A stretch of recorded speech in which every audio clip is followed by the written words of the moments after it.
Black Sunday, directed by Mario Brava, written by Inoue Consini, Mario Surnaderi, Nicolai Gongol, George Higgins, Marcelo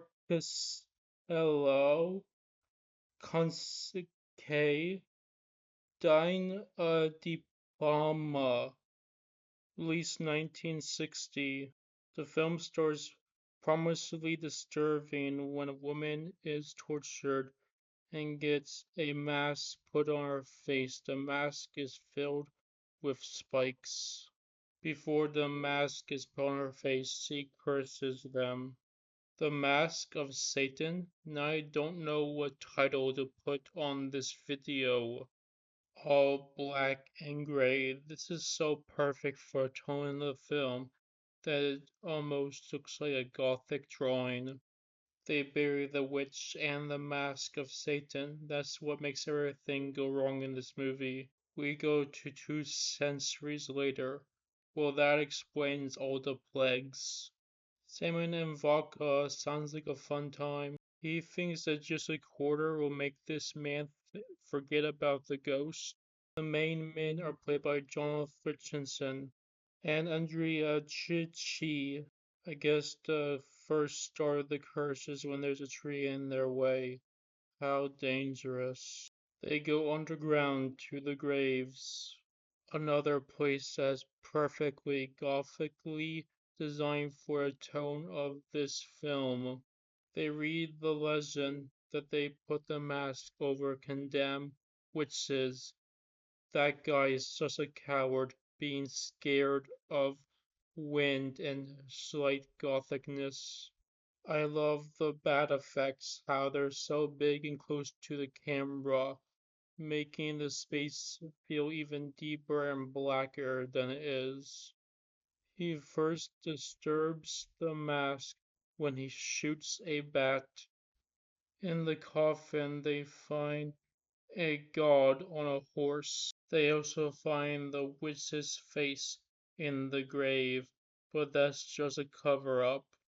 I say cover up because they find the witch still alive. But they don't believe it's the witch yet.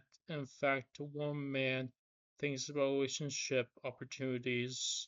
Oh my god, evilness fetish. Oh no. Reminded of the evil witch face again, with the bugs in her eyes. Then we see a nice looking girl playing the piano, but the man wants the witch. Of course he does. A man will be chosen, the strong man with a gun or the sophisticated thinker man.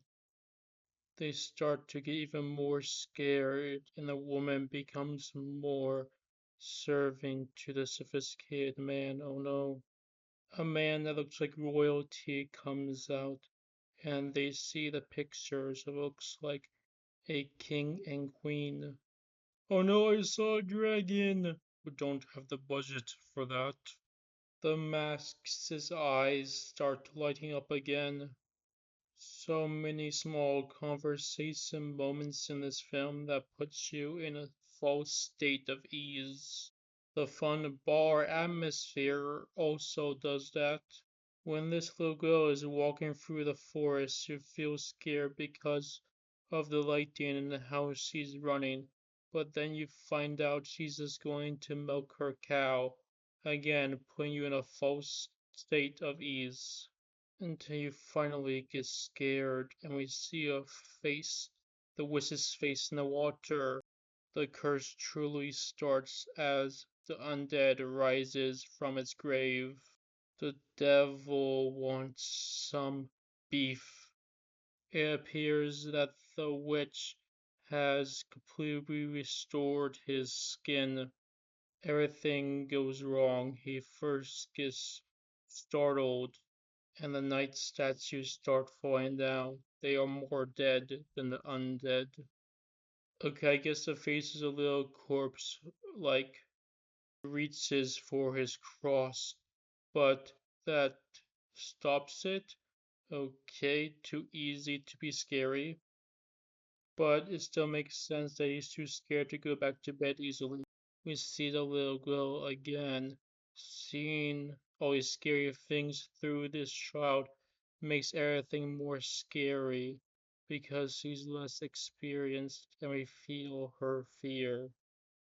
The way the undead stands under the baby angel statue is perfect, with the fog creating a heaven shine. Again, witnessing all this through the child's eyes makes it more scary. Another perfect bit of Gothic lightning as the undead gets a horse and carriage. The corpse starts guiding him through the castle. I guess he has to trust his corpse now that is powerful. The 5 minutes of this gothicness building up is perfect in this castle until the witch rises.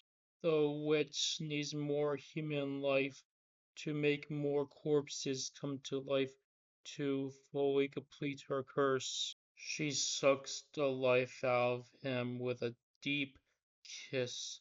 So beautiful, powerful, intimidating.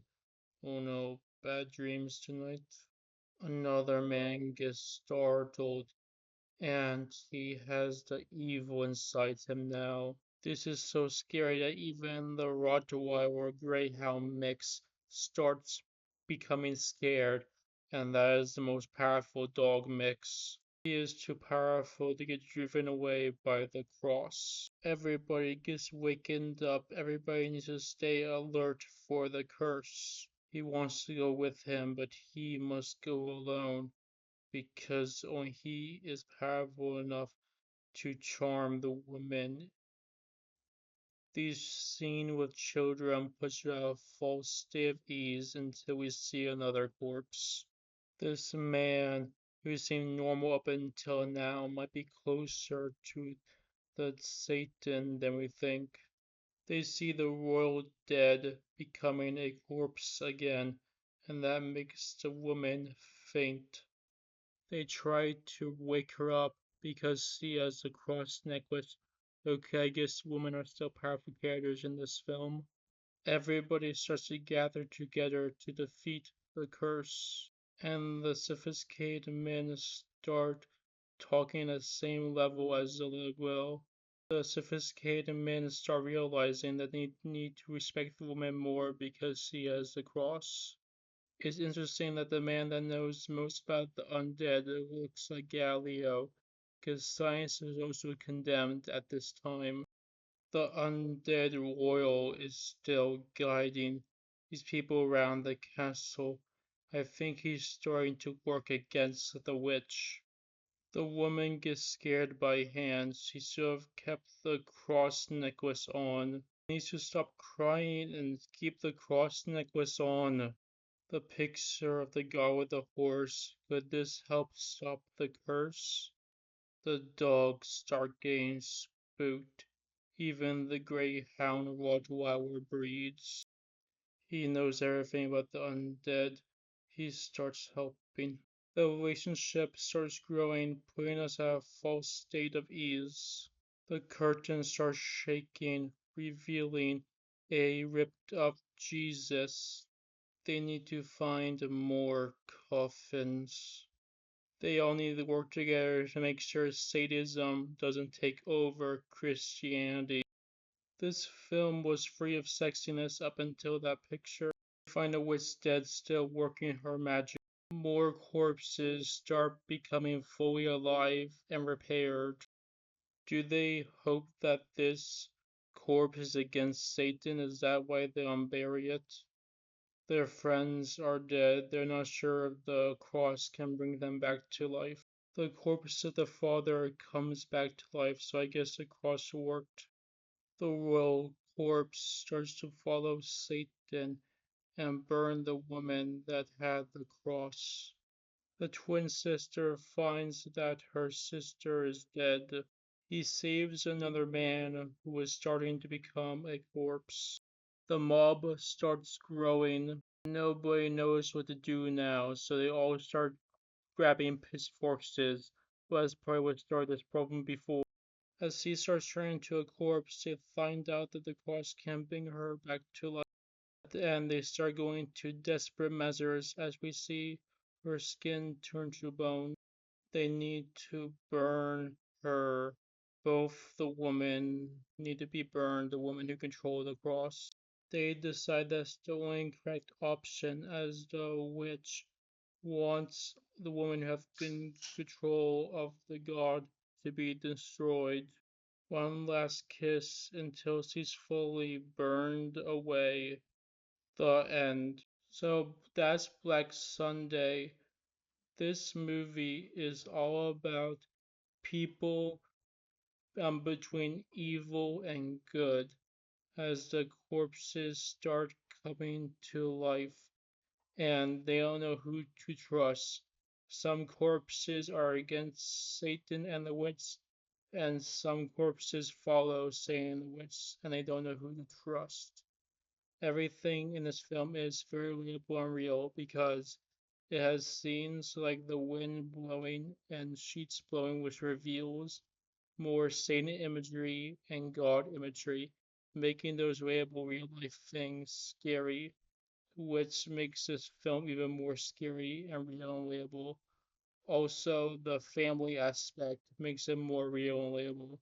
I highly recommend this Gothic film. At first, I thought this movie was more dull than the other movie, but as I think about it more, the realness makes it even more scary, with the wind being one of the scariest aspects of the film, and the perfect black and white is good for this Gothic movie. So I highly recommend this Gothic film by